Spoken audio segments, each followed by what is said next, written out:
I worked at the same company for 17 years. Every morning at 7 a.m. in the office, last one to leave every night. Last Friday, my boss called me into his office and said, "We don't need you anymore." But there was something he didn't know. The person he just fired was the only one who knew the company's biggest secret. My name is Marcus Thompson, 45 years old, and until last week, I was the senior IT director at Pinnacle Financial Solutions in Seattle. I started there straight out of college in 2007, back when the company had 12 employees and operated out of a converted warehouse. Now they have 400 employees in a downtown high-rise, thanks partly to the systems I built from the ground up. For 17 years, I was the guy everyone called when something broke. Server crashes at 2 a.m., Marcus will handle it. Data migration over the weekend, Marcus has it covered. New security protocols needed, Marcus is your man. I miss family dinners, birthday parties, vacations, all for a company I thought valued loyalty. My boss, CEO Richard Crane, used to call me his digital right hand. We'd grab coffee every Tuesday morning, talk about expansion plans, new clients, future projects. He trusted me with everything: server passwords, client databases, backup systems, financial records. I had access to it all because, as he put it, Marcus's family. Last Tuesday morning, something felt different. Richard seemed distant during our coffee meeting, kept checking his phone, avoiding eye contact. When I mentioned the quarterly security audit coming up, he just nodded and said, "We'll discuss it later." That should have been my first warning. Wednesday, I noticed unusual activity on our network. Someone was accessing files they shouldn't have been, downloading large amounts of data during off hours. The access log showed it was coming from Richard's executive account, but the timing was strange. Richard wasn't a night owl. He was usually home with his family by 6 p.m. I did what I always did when I spotted security anomalies. I investigated. What I found made my blood run cold. Someone had been systematically copying our entire client database, including social security numbers, bank account information, investment portfolios, everything. But it wasn't going to our secure backup servers. It was being transferred to external drives and uploaded to offshore servers I didn't recognize. The timestamp showed this had been happening for months, always during nights and weekends when the office was empty, always from Richard's account, but with IP addresses that didn't match his home or phone. I should have confronted him immediately. Should have called him that night. But something held me back.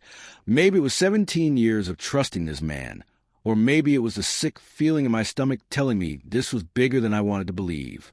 Instead, I did what any good IT director would do. I documented everything. Screenshots, access logs, data transfer records, timestamps. I created encrypted backups of all the evidence and stored them in 3 separate locations. One at home, one in a safety deposit box, and one with my attorney brother in Portland. Thursday morning, Richard called an emergency meeting with the executive team. I wasn't invited, which was unusual since I handled all their technical questions. Through my security cameras, yes, I had access to those too. I watched them in the conference room for 2 hours. They looked serious, worried, like they were planning something big. That afternoon, HR Director Janet Morrison stopped by my office. "Marcus, I need you to prepare a comprehensive handover document," she said. "Everything about our systems, passwords, protocols, server locations. Richard wants a complete technical manual by Friday. Is something wrong?" I asked, "Are we being audited?" Janet avoided my eyes. "Just get it done, okay? It's important." I spent Thursday night creating 2 versions of that document. One was the official handover they requested detailed, but missing some crucial information. The other was a complete version, which I kept for myself. Call it insurance. Friday morning arrived. I was in early as usual, checking overnight reports, monitoring system performance. At 9:30 a.m., Richard's assistant called. "Mr. Crane wants to see you in his office immediately."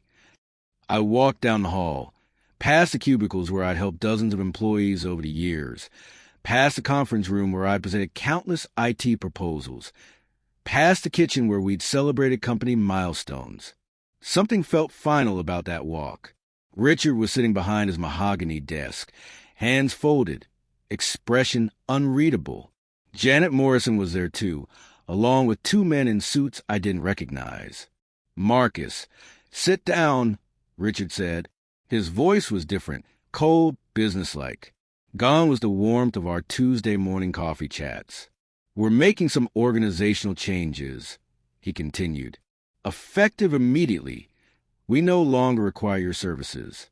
Your position is being eliminated." I stared at him. "Eliminated? Richard, I built these systems from scratch. I'm the only one who knows how everything works.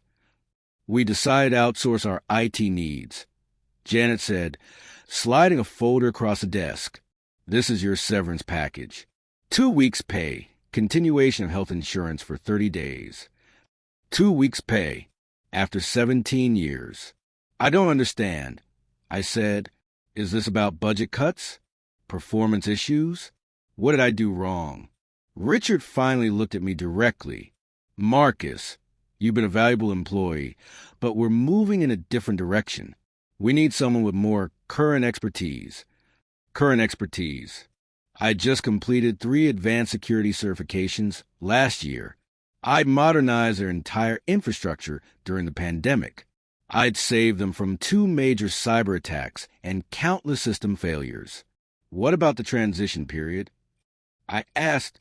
"Training the new team? You'll need me to explain how everything connects." "We'll figure it out," Richard said. "Your access has already been revoked. Please clean out your desk and return your key card and company phone." That's when it hit me. They'd already revoked my access, before even telling me I was fired. This wasn't a sudden decision or a budget cut. This was planned, calculated. They'd been preparing for this moment. But here's what they didn't know. When you fire the person who built your security system, who installed the backup protocols, who configured the monitoring software, you better make sure they didn't plan for this exact scenario. And I had. 3 years ago, after reading about several corporate data breaches, I'd implemented what I called the Guardian Protocol, a hidden monitoring system that would track any unusual data movement or security breach, even if someone tried to delete the evidence. It ran on servers they didn't know existed, funded through legitimate IT budget line items they never questioned. The Guardian Protocol had been quietly documenting everything, every file transfer, every unauthorized access, every piece of data that had been stolen from our clients over the past 8 months. And the person behind it all? Richard craned himself. As I cleaned out my desk, packing 17 years of memories into a cardboard box, I felt something I hadn't expected. Not anger, not sadness, clarity. Cold, focused clarity. Walking to my car in the parking garage, I pulled out my personal phone and made 3 calls. First call, FBI Financial Crimes Division. I need to report corporate data theft and identity fraud involving financial records. Second call, Washington State Attorney General's office. I have evidence of systematic client data theft at a major financial services company. Third call, my brother David, the attorney in Portland. It's time to use that evidence we discussed. That weekend, while Richard probably thought he'd cleanly eliminated the one person who could expose his operation, I was in a conference room with federal agents, laying out 8 months of documented evidence. Agent Sarachin spread the printouts across the table. "Mr. Thompson, this is extensive. You're saying your former CEO has been systematically stealing client data for months." "Not just stealing," I said. "Selling. The data transfers always happen on the same schedule. 3rd Thursday of every month, always to the same offshore servers. And always the day before our biggest client billing cycles." Agent Chen's partner, Agent Rodriguez, looked up from his laptop. "We've been investigating a data brokerage ring that's been selling financial information to identity theft operations. The timing matches what you're showing us." "There's more," I said, pulling out another folder. Richard didn't know I had access to his personal email account through our company's executive monitoring system. It's in my IT director contract, Section 12B. legal monitoring for security purposes. I handed them printouts of emails between Richard and someone named Victor K., discussing monthly deliveries and client packages with payment amounts that didn't correspond to any legitimate business our company conducted. $50,000 for package A, $75,000 for premium package. Agent Chin read aloud.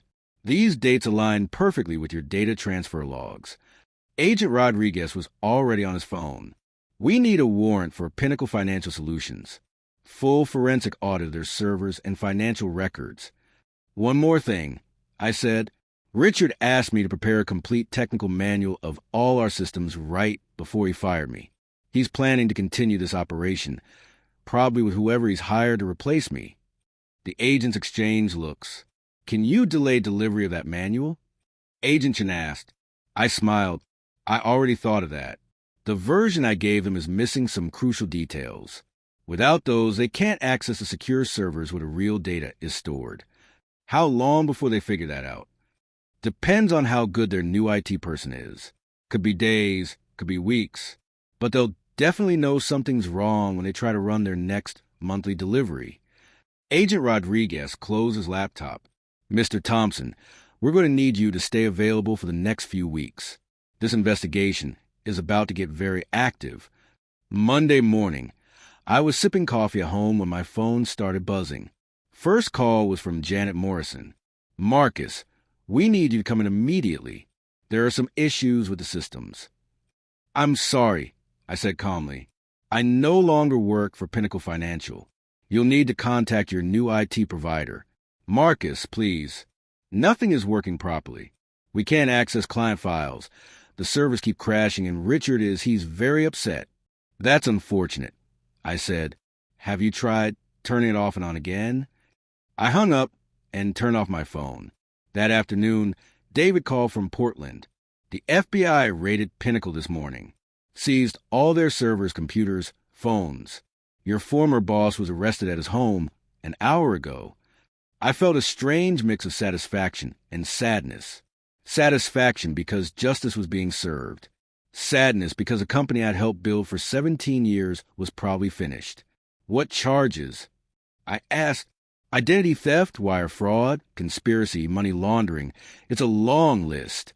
Turns out this Victor character, they were working with runs a major identity theft ring. Your data helped them steal millions from innocent people. The local news picked up the story that evening. Local CEO arrested in multi-million-dollar identity theft scheme. They showed footage of Richard being led away in handcuffs. FBI agents carrying boxes of evidence from the Pinnacle offices. My phone started ringing again. Reporters wanting comments. Former co-workers asking what I knew. Janet Morrison calling every hour begging me to help them recover their systems. I didn't answer any of them. Wednesday, Agent Chin called. We've got him dead to rights. Your evidence, combined with what we found during a raid, shows systematic theft of over 50,000 client records. Financial damages in excess of $12 million. What about the employees? I asked. The people who had nothing to do with this? That's complicated. The company assets are frozen pending investigation. Most of the legitimate business accounts were emptied to pay Victor's operation. There might not be anything left to pay salaries or severance. 17 years of my life, and now 400 people were about to lose their jobs because of Richard's greed. That weekend, I got an unexpected visitor. Janet Morrison stood on my doorstep, looking exhausted and desperate. Marcus, I know you don't owe us anything, but people are scared. We got 400 employees who might not get their final paychecks. Some of these people have mortgages, kids in college, medical bills. I studied her face. Janet had always been decent to me, never played office politics, always treated people fairly. What do you want from me, Janet? Help us recover what we can. Not for Richard, not for the company, for the people who work there. They don't deserve to suffer for what he did. I thought about my former co-workers. Sarah in accounting, who was putting her daughter through nursing school. Mike in sales, who just had his second kid. Jennifer in marketing, who was supporting her elderly parents. I'll make you a deal, I said finally. I'll help you recover the legitimate business data and client files, the stuff that wasn't stolen. But I want 3 things in return. Anything.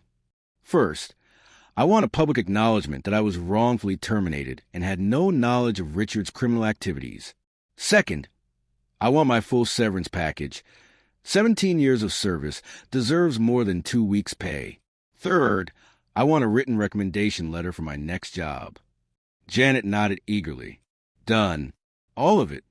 It took me 2 weeks to help the FBI and the court-appointed administrator separate the legitimate business data from the corrupted systems Richard had used for his theft operation.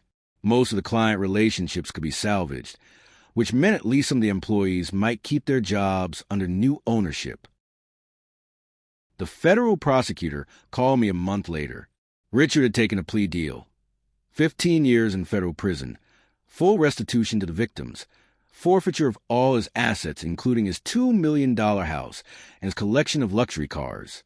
Your evidence was crucial, the prosecutor said.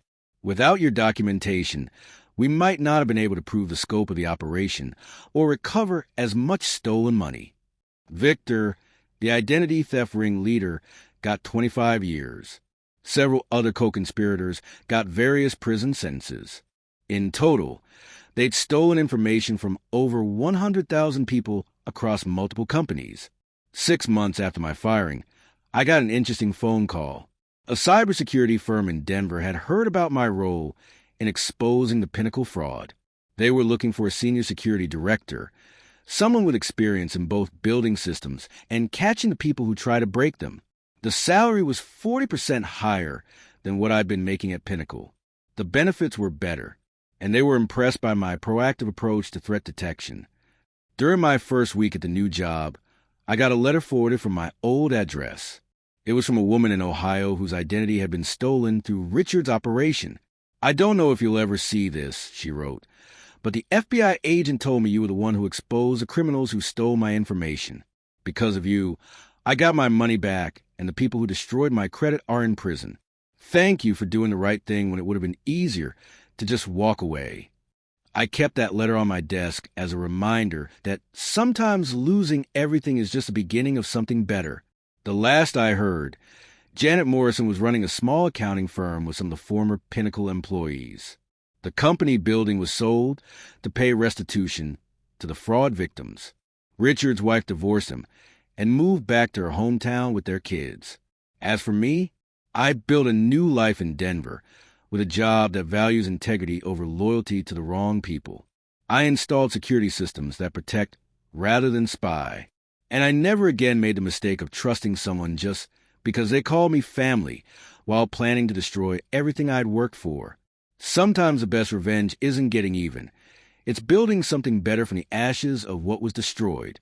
But I still sleep well at night knowing that the man who threw away my 17 years of loyalty is spending the next 15 years in a federal prison cell, thinking about the employee he should never have fired. Because here's what Richard Crane learned too late. When you betray the person who knows all your secrets, you better make sure they don't have the skills and the evidence to bring your whole world crashing down. And I had both.